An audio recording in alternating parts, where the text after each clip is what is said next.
নমস্কার বন্ধুরা, আপনারা কেমন আছেন? আশা করছি ভালো আছেন। আমাদের চ্যানেলে যদি আপনি প্রথম বা নতুন হয়ে থাকেন তাহলে অবশ্যই চ্যানেলটি সাবস্ক্রাইব করে দিন এবং ভিডিও ভালো লাগলে অবশ্যই লাইক, কমেন্ট এবং শেয়ার করবেন। আজকে আপনাদের সাথে যেই ব্যাপারে আলোচনা করব তা হলো যারা ধনু রাশির জাতক জাতিকা রয়েছেন আপনাদের কেমন কাটতে চলেছে এই সপ্তাহ, অর্থাৎ 6 মে থেকে 12 মে পর্যন্ত কেমন কাটবে সেই ব্যাপারেই একটা ধারণা দেব। আসুন জেনে নিই আপনাদের কেমন কাটতে চলেছে।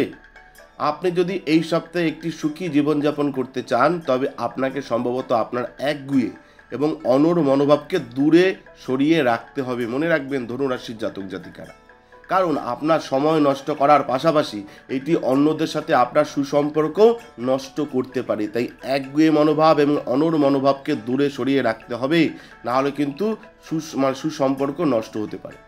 চন্দ্র রাশি থেকে বৃহস্পতি আপনার ষষ্ঠ ঘরে থাকার কারণে কর্মক্ষেত্রে আপনার একজন সহকর্মীর কারণে এই সপ্তাহে আপনার চিত্ত কলঙ্কিত হতে পারে। এটি শুধুমাত্র আপনার বেতন বৃদ্ধিতে ব্রেক ফেলবেই না, তবে আপনাকে আর্থিক ক্ষতির সম্মুখীনও হতে হবে। যারা ধনু রাশির জাতক জাতিকা রয়েছেন, আপনার পরিবার বা বন্ধুদের সাথে পিকনিকে যাওয়ার জন্য একটি দুর্দান্ত সময়। এটি কেবল আপনার মনকে হালকা করবে না, তবে এটি তাদের সাথে আপনার সম্পর্ক উন্নত করতেও সহায়তা করবে। কর্মজীবনের পরিপ্রেক্ষিতে এই সময়ের মধ্যে আপনাকে পরবর্তী সময়ের জন্য কোনো কাজ স্থগিত না করে অপ্রয়োজনীয় বিলম্ব এড়াতে হবে। অর্থাৎ যে কোনো কাজকে সময় করবেন, স্থগিত রেখে যদি অপ্রয়োজনীয় বিলম্ব করেন তাহলে কিন্তু আপনারই সমস্যা হবে। কারণ তবেই আপনি যদি বিলম্ব এড়াতে পারেন তবেই আপনি কর্মক্ষেত্রে আপনার সিনিয়রদের প্রশংসা এবং সমর্থন পেতে সক্ষম হবেন। এই সপ্তাহে জ্ঞানের ঈশ্বর অনেক শিক্ষার্থীকে তাদের কঠোর পরিশ্রমের ফল দিয়ে সাফল্য অর্জনে সহায়তা করার জন্য কাজ করবেন, মাথায় রাখবেন। পাশাপাশি প্রতিযোগিতামূলক পরীক্ষার জন্য প্রস্তুতি নিচ্ছেন এমন শিক্ষার্থীরাও এই সময়ে ভাগ্যের সাথে থাকবেন। যারা ধনু রাশির জাতক জাতিকা রয়েছেন, আপনাদের বললাম সার্বিক পরিস্থিতি অর্থাৎ সার্বিক কেমন কাটবে ধনুরাশির এই সপ্তাহ।